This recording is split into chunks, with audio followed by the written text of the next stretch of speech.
Prime Field. UConn beat UTSA by 38, and honestly, the final score almost hides the real story. This was not one of those clean wire-to-wire rhythm games where the starters set the tone and everybody just cruises. This one got weird early. The threes were not falling, the offense had that choppy tournament start feel, and then two key starters, KK Arnold and Azzi Fudd, got hit with early foul trouble. That is exactly the kind of stretch where games can swing, confidence can dip, and all of a sudden a comfortable win turns into a real problem. But instead of wobbling, UConn's bench basically slammed to the door on any drama. That second unit didn't just survive those minutes, it changed the game. And if you're trying to figure out whether this team has the kind of depth that can carry a title run, this game gave you a very loud answer. So today we're rating every major bench contributor from this one. Blanca Kenyanes, Kaylee Heckle, Alli Zabel, and Jana Elfie, and asking the bigger question, is this actually the best depth in the country? Because if your bench can save a game on an off-shooting night in March, that is not just a luxury. That is a championship trait. Let's set the stage, because the context matters here. UConn beat UTSA 90-52, but they did it while shooting just 21% from three. So this was not some flamethrower shooting exhibition. This was a depth, pressure, and defensive activity game. UConn forced 27 turnovers and came away with 19 steals, which tells you exactly how they built separation. And again, the bench wasn't entering a perfect situation. K.A. Arnold and Azzi Fudd both picked up 3 fouls in the first half. That means reserve guards and wings had to play real minutes, not ceremonial minutes. They had to stabilize the game, keep the defensive pressure up, and make sure the floor didn't collapse during a wonky start. That's why this is such a useful bench test. Garbage time production is nice, but meaningful tournament minutes when the rotation is stressed. That's where you find out who you can trust. And for UConn, I thought this group answered that question in a big way. Let's start with the headliner, because Blanca Quiñonez looked like the kind of bench weapon that changes how you view the ceiling of the whole team. 15 points, 5 rebounds, 2 assists, 3 steals, 2 blocks, just 1 turnover, in only 19 minutes on 54.5% shooting. That is ridiculous production in that amount of time. And what jumps out is not just the scoring, it's the two-way chaos.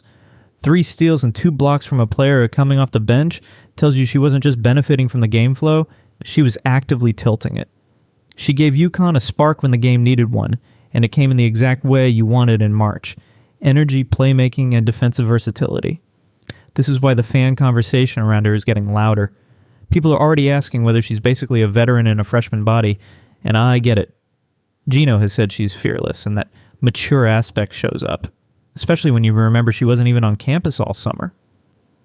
There's a poise to her game that does not feel normal for someone this early in her UConn career. My opinion? A 9.5 feels right, because this was as close to a perfect tournament bench debut as you're going to get without making it a full 10. She scored efficiently and defended like a menace, rebounded, passed, and didn't waste possessions. When the starters were dealing with foul trouble and the game needed juice, Blanca didn't just fill minutes, she created momentum. And here's the comment section question. Has she already forced her way into being more than just a situational bench piece? Because after a game like this, it gets very hard to argue she should be parked on the sideline for long stretches. UConn fans know the difference between a nice young player and a tournament-ready one. Blanca looked tournament-ready. Kaylee Heckle gets a 9.0 out of 10, and the reason is simple. This was exactly what you want from a backup point guard in a pressure game.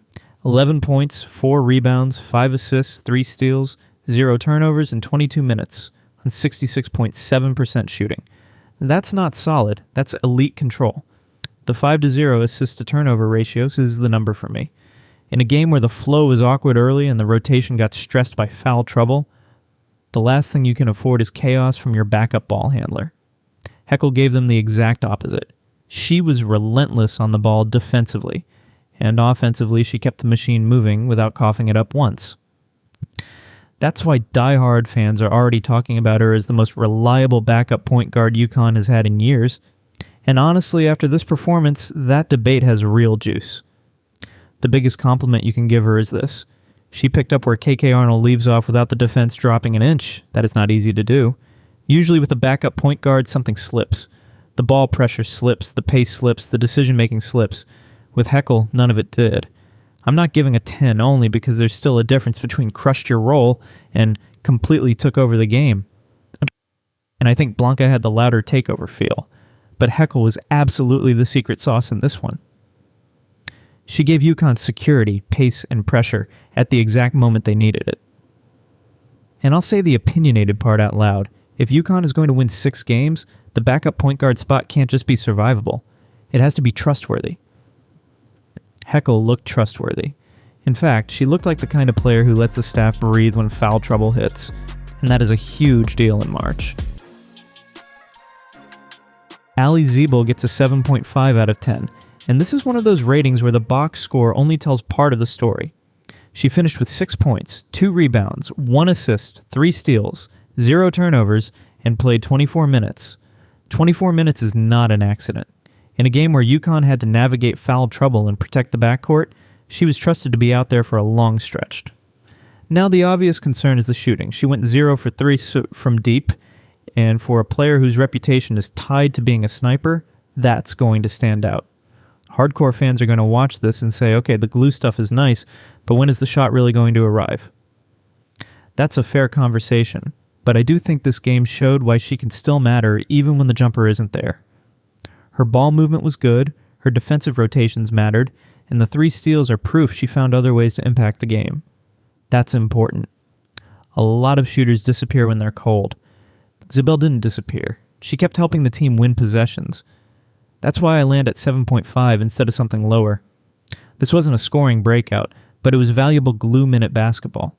She played clean, didn't turn it over, defended, and helped UConn absorb the foul chaos. There's real value in being able to stay functional when your best skill isn't carrying the night. Still, here's the debate I know fans are going to have. How long do you grade the process before you demand the made shots? Because if UConn is going to get where it wants to go, there may come a moment when those open threes have to fall. The good news is, she showed she can contribute even before that happens. The bad news is, the question is still there and fans are absolutely going to keep asking it. Jana Elfie now gets a 7.0 out of 10, and I actually think this is the kind of performance that coaches appreciate maybe even more than fans do in real time. The raw line is modest. 2 points, 2 rebounds, 3 assists, no steals, no blocks, no turnovers in 10 minutes, and she shot 100% from the field. That stat line is not going to light up a thumbnail, but there's a reason people keep talking about her as this intentional bruiser archetype UConn could really need deeper in the tournament. The phrase that keeps coming up is intensity and focus, and that fits. In limited minutes, she played efficient interior basketball and moved the ball well enough to rack up 3 assists without turning it over. And the detail I keep coming back to is the very intentional movements piece that Azzi Fudd highlighted in practice, especially with her screens and physical presence. That stuff matters. Not every bench contributor needs to be a microwave scorer. Sometimes the value is in bringing structure, force, and purpose to the game when the matchup demands it. Jana looked like that kind of player, so why is 7.0 and not higher? Mainly because the sample was only 10 minutes and the impact was more subtle than explosive. This wasn't a takeover stint. This was a specialist shift, and she handled it well. Efficient, controlled, helpful. That's a good bench performance. But I'll throw this out there because it's worth discussing. In deeper tournament rounds against more physical opponents, Jana might become way more important than the average fan expects. Every title team needs somebody who brings a different texture off the bench. She feels like that player. Not flashy, but necessary. When you put this whole thing together, the case for UConn's depth gets really strong. Blanca gave you a full-on spark plug performance bordering on star-level production. Heckle gave you elite ball security and defensive pressure with no drop-off at point guard. Zabel gave you trustworthy glue minutes and defensive activity even without the 3-ball falling. Jana gave you efficient, intentional interior minutes that fit the tone of tournament basketball. And remember the context. This happened in a 90-52 win, where UConn shot just 21% from 3 and still completely controlled the game by forcing 27 turnovers and collecting 19 steals. This was not a night where the Stars had to carry every second. This was a night where the bench helped rescue the rhythm, stabilize the rotation, and then widen the gap. That's why the bigger takeaway is not just that the bench played well. It's that the bench gave UConn something other top seeds don't always have, a real championship caliber cushion.